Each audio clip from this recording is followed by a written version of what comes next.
Olá, aqui quem fala é Michele Camargo, seja bem-vindo a mais um vídeo do nosso canal. E no vídeo de hoje a gente vai resolver mais um exercício de resistência dos materiais envolvendo o cálculo de carga interna, né? Bom, o que diz o exercício, né? Ele envolve a prensa hidráulica, né? Então o exercício diz o seguinte: a prensa manual de metal está submetida a uma força de 120 newtons na extremidade do cabo. Determinar a intensidade da força na reação de reação no pino A e no elo BC, aqui, né? Seria essa haste aqui.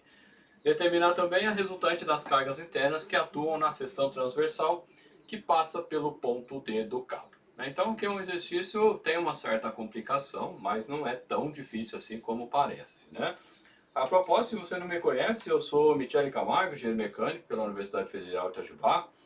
Atuo já no mercado há mais de 14 anos como engenheiro de vendas e aplicações, né, no mercado industrial, e como professor já há mais de 20 anos. Né? Então, se você tiver mais curiosidade a respeito da minha formação, né, tem um link que vai aparecer aqui, né, que dá acesso a várias coisas, entre eles o meu perfil do LinkedIn. Né? Então, se você quiser, inclusive, fazer parte da minha rede, só entrar no link aí. A gente tem um curso de resistência dos materiais que é mais aprofundado do que essas aulas que nós temos no YouTube, né? Então, se você precisa de aprofundar os seus conhecimentos em resistência dos materiais, né? Então, tem um link na descrição também que você pode acessar mais detalhes. Bom, voltando aqui para o curso, para o nosso problema, né? O que nós temos que fazer aqui, né? Nós temos que no primeiro momento, fazer o diagrama de corpo livre da haste aqui, né? Então eu vou separar esse componente aqui do meu corpo e fazer a análise, né? Então eu tenho aqui esse componente aqui e a gente vai fazer, portanto, a análise, né? Como eu não sou muito bom em desenho, eu faço sempre pela linha. Quando o desenho é simples, eu faço, né? Mas eu vou fazer pelas linhas centrais, digamos assim. Então, a primeira coisa num problema de resistência dos materiais é o diagrama de corpo livre. Né? Sem o diagrama de corpo livre não existe, né? Por isso que tem um e-book 9 conceitos básicos para fazer. Você pode baixar também pelo link que aparece aqui. É justamente uma revisão sobre isso, né? Porque é muito importante esse tema. Bom, o que nós temos? Né? Se eu for olhando pela linha digamos, central, né? O que a gente vai ter, né? A gente vai ter uma linha aqui.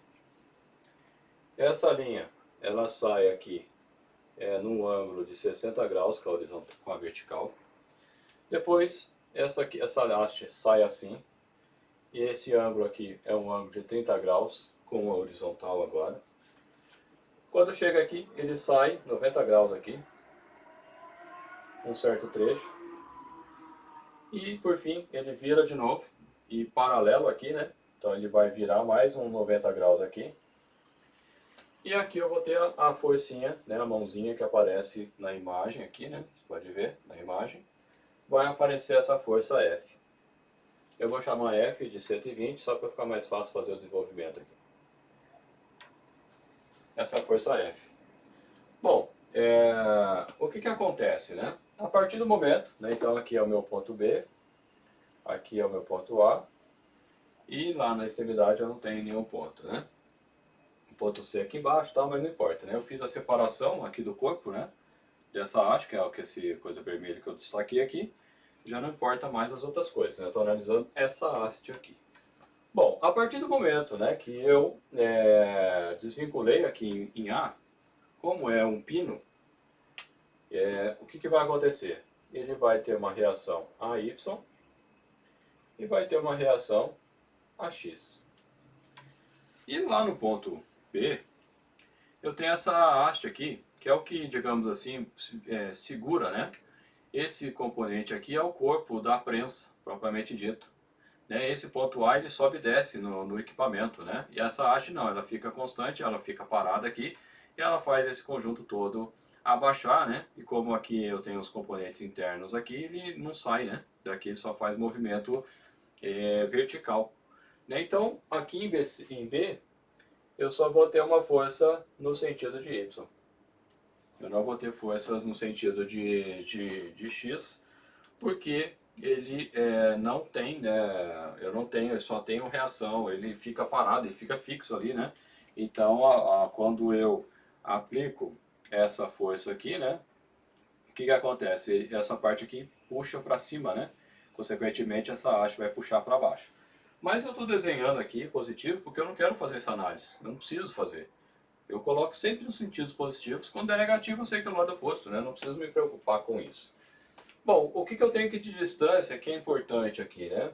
A distância importante é essa aqui, ó, que é aonde eu aplico a força em relação a esse ponto aqui. Eu preciso dessa distância, aqui se eu fosse prolongar, né? Colocaria a força aqui, e aí eu preciso dessa força atuando, eu preciso dessa distância para calcular o momento aqui, né? Então essa distância, se eu for olhar no desenho, é 200 mais 300, né? Então aqui é uma distância de 500. Bom, do ponto de vista eu poderia calcular outras distâncias x aqui, só que o que que acontece, né? O momento, o que importa é a distância. Então, essa força aqui, eu tenho que decompor ela numa componente x e numa componente y. Então, eu vou ter aqui o meu, vou colocar até em vermelho, né? Eu vou ter aqui é o meu fx, e vou ter aqui o meu fy, porque eu vou precisar calcular aqui as reações nos apoios, né, nos apoios aqui, e tenho que ter nessa direção de x e y convencional aqui, pelo menos por enquanto, x e y. Então eu vou precisar, mas para efeito de momento eu já tenho essa distância caracterizada, né? Então eu não preciso calcular aqui seriam as distâncias. Se eu quiser decompor essa força e calcular as distâncias, pode, só vai ficar mais trabalhoso para a gente resolver. Outra questão importante que eu preciso aqui é essa distância aqui, ó. Essa distância eu vou precisar também. Por quê? Porque eu vou ter essa distância x aqui. Então esse dx aqui, essa distância x, eu vou precisar calcular. E eu tenho esse ângulo. Se eu for repetir aqui, né, esse componente, quanto vale essa distância? Se a gente for olhar aqui no desenho, né, essa distância aqui vale 50, esse comprimento daqui até aqui, que seria essa linha inclinada que eu coloquei aqui. É claro que as inclinações que eu estou fazendo no quadro não são exatas, né? Mas essa distância aqui é a distância de 50 milímetros. Então eu preciso calcular quanto vale esse dx, e esse ângulo que eu tenho aqui é o ângulo de 60 graus, né? Que é o ângulo com a horizontal, né? Então, ou seja, eu preciso desse dx para na hora de calcular o momento. Então eu já posso calcular o dx aqui. Dx, ele o 50 vezes, né, tá com cateto adjacente, cosseno de 60. Então, dx aqui é igual 50 vezes o cosseno de 60, 25 milímetros. Outra coisa é a questão da força, né? Posso repetir esse triângulo aqui também, aonde aqui é o meu F, o F vale 120, e aí eu preciso do meu Fx, eu preciso do meu Fy. E qual seria os ângulos que eu preciso calcular aqui, né? Veja o seguinte, se eu fazer um prolongamento aqui, e um prolongamento aqui do x e y, né? Convencionais, né? Esse ângulo aqui é 30 graus. Por quê? Porque ele é paralelo a esse aqui. Consequentemente, esse ângulo aqui é 60 e esse ângulo aqui é 30. Então, no meu triângulo, eu tenho aqui 30 graus. Veja que o meu 30 e 60 é quase igual no desenho, mas o que importa é a indicação, né? Eu não fiz aqui nada proporcional. Bom, então, o que eu tenho? Eu tenho que o Fx é F seno de 30. Assim como o Fy é o F cosseno 30. Por isso que eu não gosto de decorar, porque na decoreba lá se fala que o fx é f cosseno de 30. O f cosseno do ângulo depende do ângulo que você está considerando. Nesse caso aqui não é. Né? Então, o fx vai ser 120 vezes seno de 30 e o fy vai ser 120 cosseno de 30, que vai ser igual a 120 vezes o seno de 30, 60 newtons, e aqui vai dar 120 vezes o cosseno de 30, 103,92 newtons. Deixa eu melhorar o número aqui, senão a gente pode pegar o número errado, né? 103,92. Bom, agora que eu tenho todas as distâncias e forças identificadas, basta aplicar as equações de equilíbrio. Então, somatório das forças na direção de x igual a zero, considerando positivo assim. Então, o que vai acontecer? Eu tenho fx positivo, eu tenho ax mais ax igual a zero. Então, a gente tem que o ax vai ser igual a menos, passa o fx para lá, o fx vale 60, então menos 60 newtons. O que significa? Significa que o ax não é para cá e é para lá. E aí? Aí nada. Eu só sei isso aqui. Se eu precisar do ax em outro momento, aí eu já desenho ele na direção correta, mas nesse momento aqui não muda nada. Aí eu aplico o somatório das forças na direção de y igual a zero, considerando positivo assim. Então eu tenho fy menos fy para baixo, mais AY, mais BY. Isso aqui igual a zero. Como eu não tenho o valor de AY nem de BY, então eu não consigo resolver. Vou deixar por enquanto essa expressão aqui. Daqui a pouco a gente conversa com ela. Por fim, somatório de momentos. É interessante pegar o ponto A para assumir que duas incógnitas igual a zero, considerando positivo assim. Bom, então o que vai acontecer?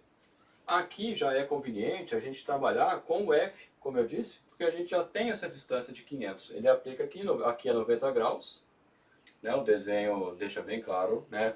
Poderia ser, 90,1, mas né, a gente não assume que essa aqui é 90 graus. E aí eu tenho o AX e o AY vão gerar momentos, eu estou fixando aqui, né?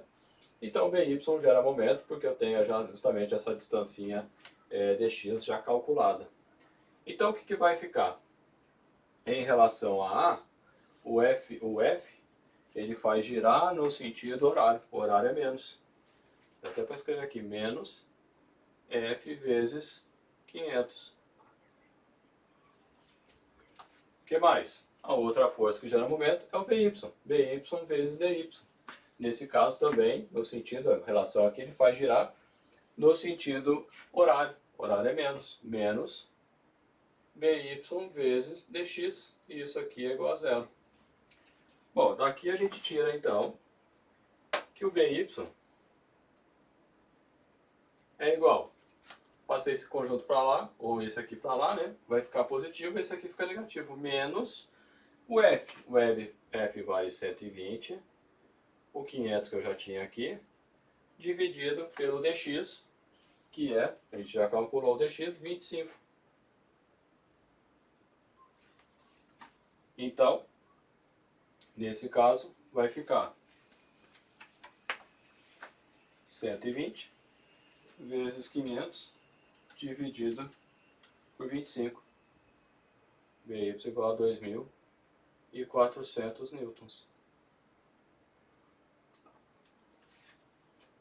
Bom, a única coisa que eu poderia verificar se eu estou fazendo certo é se eu estou pegando a distância certa. Então aqui, o ângulo é esse aqui, 60 graus. 60 graus, o F não é cosseno, é seno. Então acabamos de identificar um errinho aqui. Então aqui é seno. Seno de 60, consequentemente não é 25. Veja que na hora de interpretar aqui, ó, que é 60, o dx é seno, né? Então vai ficar 50 vezes seno de 60. Aí aqui é 43,30 milímetros. Consequentemente, aqui também está errado. Veja que uma interpretação errada que você faz, uma vacilada que você faz, você já perde o exercício. Então, vai ficar 120 vezes 500 dividido por 43,3. Então, 1.385,68 newtons. Acabou? Não, ainda não. Porque eu preciso calcular o AY aqui, dessa expressão aqui. Então vai ficar que o AY, ele vai ser igual, passo para o outro lado, FY menos o BY. Só que aqui é menos, né? Lembrando que aqui é menos. Então, vai ficar FY. Quanto vale FY? Bom, FY vale 103,92. Menos 1.385,68. Consequentemente, AY igual mais 103,92. Menos com menos dá mais, então mais 1.489,60. O que? Newtons. O que nós podemos concluir aqui? Veja, se eu for voltar aqui no desenho, o desenho, eu tenho aqui a força aplicando 120 aqui, eu consigo gerar aqui 10 vezes mais, praticamente, mais que 10 vezes, né? Força aqui para a prensa, né? Então, quanto maior a alavanca, melhor é do ponto de vista de multiplicação de forças, né? Acabou o problema? Nessa parte não, porque ele pede qual é a intensidade da força. A intensidade da força em A vai ser a raiz de AX ao quadrado mais AY ao quadrado. Isso aqui vai ficar raiz AX menos 60 ao quadrado mais 1.489,60 ao quadrado. Então daqui a gente tira aqui A, vale, pegando a raiz, vai ficar então raiz, cadê a raiz aqui? Raiz de 60 ao quadrado mais 1.489,60 ao quadrado. Então dá 1.490,81 newtons. Veja o seguinte, né, que essa forcinha de AX aqui, ela é tão pequenininha que ela não altera muita coisa não. Deixa eu só fazer aqui 60 ao quadrado mais 1.489,60 ao quadrado, só para conferir, né? Raiz. É esse mesmo. Então o valor de A, né, que ele está pedindo é 1.490. Aí sim, agora eu tenho o valor, né, dado aqui, tanto em A e quanto em B também, que a gente calculou o B aqui, né? Então deixa eu destacar, aqui o B é o outro valor e esse valor aqui é o que a gente calculou. Essa é a primeira parte do exercício. Eu vou parar aqui, o vídeo, e na sequência a gente vai fazer um outro vídeo para não ficar muito longo, né? Com a segunda parte do problema. A gente já volta.